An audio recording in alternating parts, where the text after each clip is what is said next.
So here's the thing, food gives the energy that we need and the nutrients that we need to stay healthy. Proteins, vitamins, minerals, and water are all examples of the nutrients that we do need.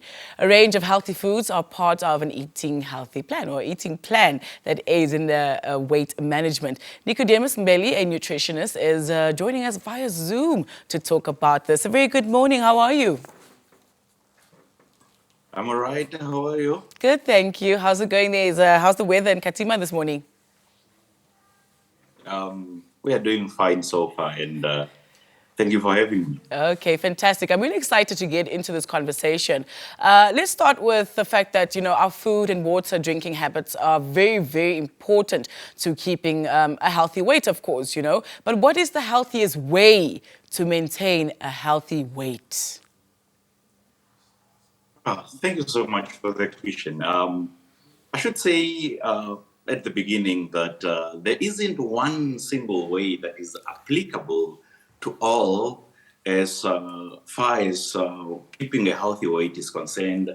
However, individuals need to have an understanding of their metabolism and to match their energy intake with their energy expenditure of the day. However, I should allude to the fact that there are certain patterns of eating that may include having to take a whole holistic approach of diet, physical activity, as well as a lifestyle modification in which a person who has an optimal body weight according to the body mass index or waist circumference may need to follow a certain diet. For example, a Mediterranean diet that is evidence-based and researchers support this, or a person who may need to burn body fat in order to have a good ratio of muscles and fat.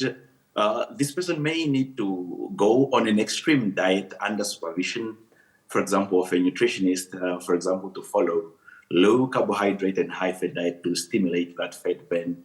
And this would bring out good result as far as keeping a healthy weight is concerned. Very, very interesting there. But as a nutritionist, though, what will you say is the significance of maintaining a healthy weight? The importance of maintaining a healthy weight would be to avoid diseases that are related to being overweight or being underweight. For example, people that are underweight or are undernourished are susceptible to eating disorders like anorexia nervosa, as we may know it, or bulimia. And people that are on the other end of the spectrum, being overweight, are known to be susceptible to chronic diseases like stroke or diabetes, obesity as it stands, as well as certain forms of cancers. Let's talk about if somebody comes through complaining about, let's say, being fatigued or really bloated, what nutritional changes do you recommend? Well, discomforts like being bloated and fatigued are not always caused by changes. But it's important if a person's medical history or status is known. For example, is somebody who is diagnosed with a gastritis-related problem or H. pylori bacteria infection. Such a person, you may recommend that they reduce carbonated drinks or acidic drinks out of their diet, as well as increasing food that may be rich in compounds like sulforaphane. Here we are talking of, for example, broccoli sprouts. We are talking of the broccoli itself, cabbage, as well as Brussels sprout, in order to try and suppress the effects or the growth of bacteria that may be doing the fermentation and causing the discomfort. When it comes to fatigue, mainly having a good sleep is a good way to solve this issue. Indeed. Before I do go to my next question, why do you think binge diets are not recommended? Or crash, I beg your pardon, crash diets, not binge diets, crash diets, sorry.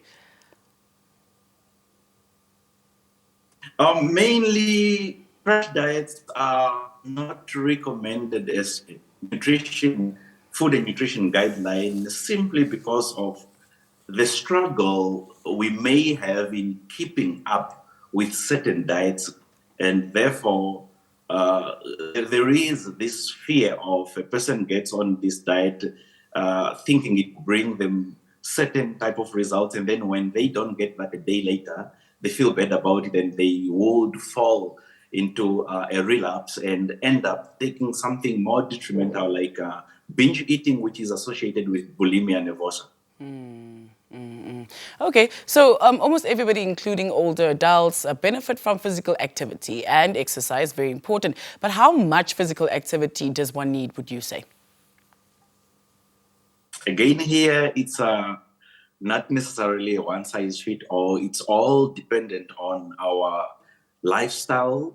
Let me say a person who works by being on their feet all day and they walk around, they may not necessarily need to add much exercises. However, this may differ from somebody who drives to the office and takes an elevator to the floor where they will get seated all day. Such a person may need extra physical exercises, be it cardio or some push-up at home in order to try and have that boost to aid their blood flow and keeping the body active.